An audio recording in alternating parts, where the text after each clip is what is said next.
When Claire opened her eyes, there was blood on her hands. She wasn't hurt. She wasn't even home. She was sitting in her car, parked in front of a house she didn't recognize, and a text on her phone said only this: "Go inside. The door is unlocked." She should have driven away, but she didn't. The house at the end of Ash Lane stood waiting. The wood was rotting, the windows cracked and broken, but one light burned inside, soft and yellow, like an eye that never closed.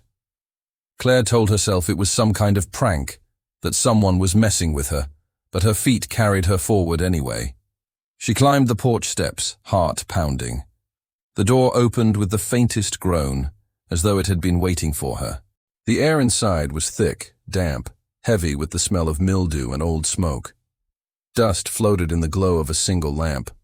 The furniture looked wrong, placed as though someone had copied a room they had never actually lived in. A rocking chair faced the wall. A coffee table was stacked with books that had no titles. Her phone buzzed again.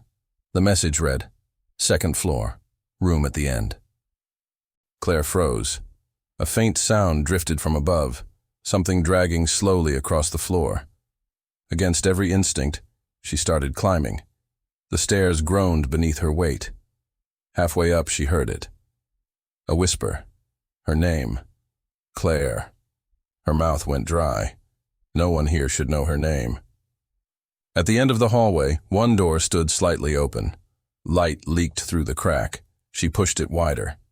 Inside was a bedroom, bare except for a cracked mirror leaning against the wall, and a shoebox sitting neatly on the bed.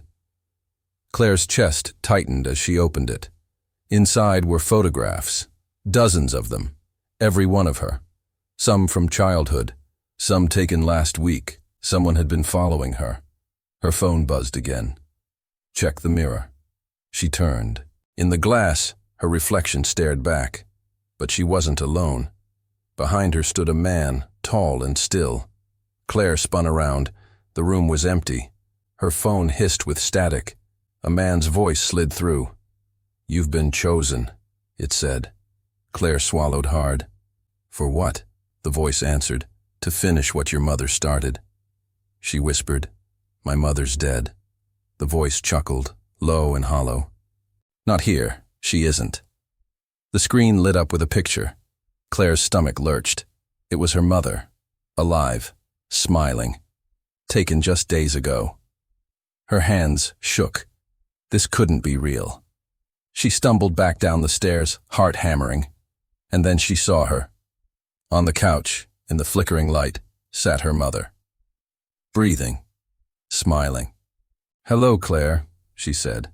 Claire froze, tears stinging her eyes. How is this possible? Her mother rose, arms outstretched. "I missed you." But the eyes weren't right. They were too dark, too wide. The phone buzzed once more. The message read, "She is what's left. Choose. Stay with her or replace her." The walls seemed to pulse, alive with shadow. A voice rumbled through the air itself. "Every soul in this house must be claimed. One leaves. One stays." Claire's mother gripped her hand, unnaturally strong. "Don't listen to them," she said sharply. "It's me. Stay with me." The phone lit again. "Decide."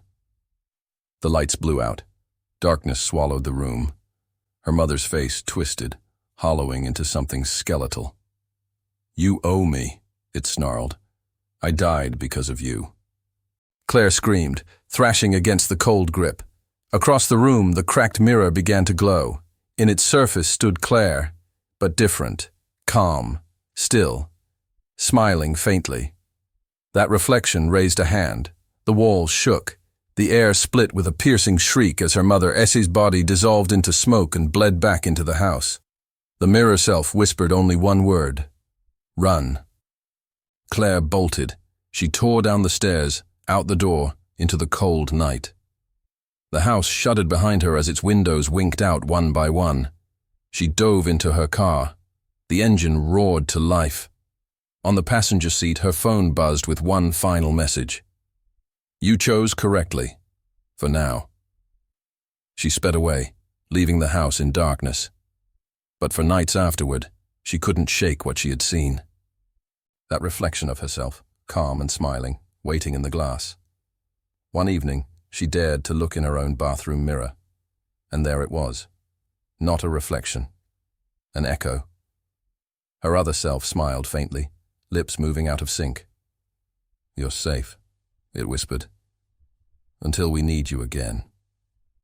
The mirror cracked down the middle, and the room went dark.